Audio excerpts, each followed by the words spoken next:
DAE observed that social media is getting more toxic, even more than usual, to the point of not even wanting to use it anymore. Absolutely. Reddit is a toxic waste dump. Yeah.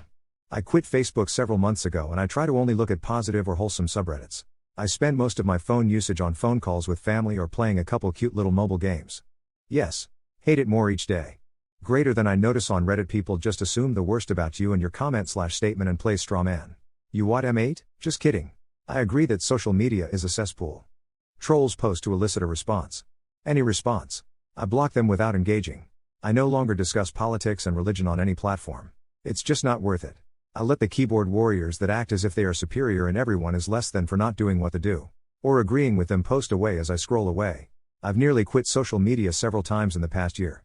But I refocused my energy on what I post, where I post it, and how I engage. That worked for me for now. I hope you find a system that works for you so the haters and trolls don't win. I find it harder and harder to share my real opinions without the fear of being cancelled and quat. People just follow what other people do and what others believe in because they truly don't know how to think for themselves. It's so draining, skeptical, yet so addictive. Everyone acts so woke and you don't even know how to talk logic to them or get through to them. Forget $1 billion. It's ridiculous. How would your life be changed by winning $20? Oh. I agree with you and I hate to be that guy. But $1 billion is something you can't achieve that would dramatically change your life. $20. Oh is roughly what you'd save living responsibly with a full-time job on minimum wage in a year. And yeah, it would just be a slightly larger down payment on the mortgage I'm trying to get. I'd not need to worry about working excess to pay off debts and to compensate for my 2 roommates not paying me back for rent and utilities. Fortunately, I'm moving in with my girlfriend sooner rather than later, so it won't be long until I'm not stressed out. I'd like to think I'd take a vacation or two. But I work and save and don't do anything fun.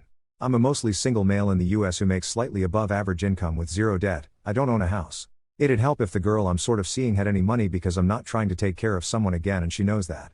She doesn't worry about money though and moved back with her parents after her roommate moved out and they're all happy she's there. I want to experience life instead of living in a small little world. I'd get a really high quality boob job. No kidding. I've finally got just about everything, feeling really balanced in my life financially. No debt. Nothing I really need that I can't afford. But my boobs are really unfortunately small for my frame. I don't want anything crazy big.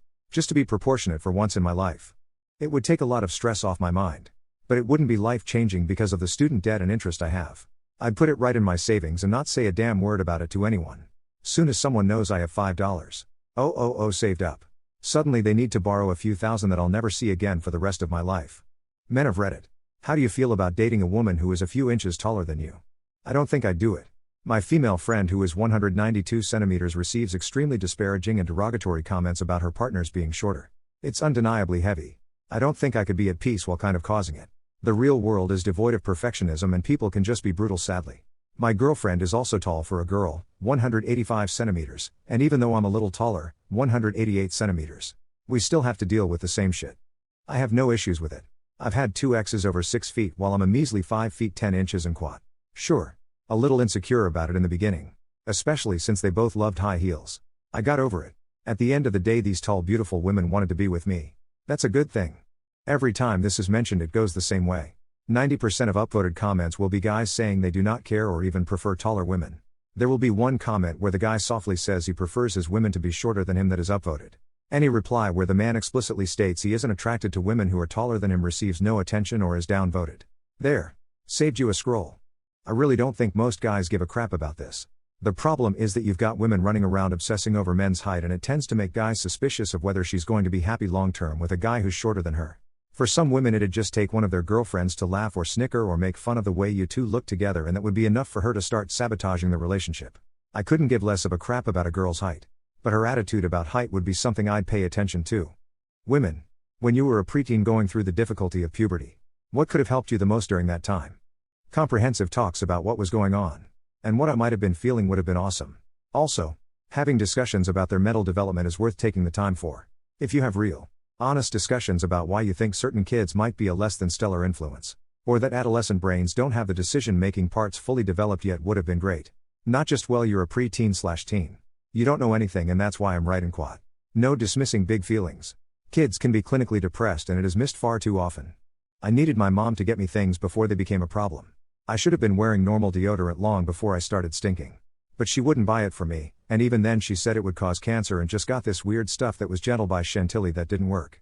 I should have been shaving, Or at least offered it as an option, before somebody kicked my hairy shins till they bled and spit on me.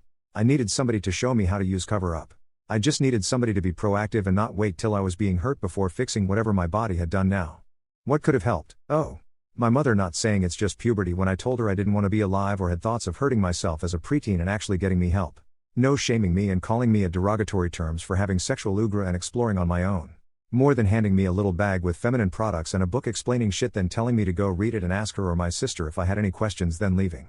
Kindness. Open-mindedness. Understanding. Being non-judgmental. Providing safe resources or others to talk to if she wanted.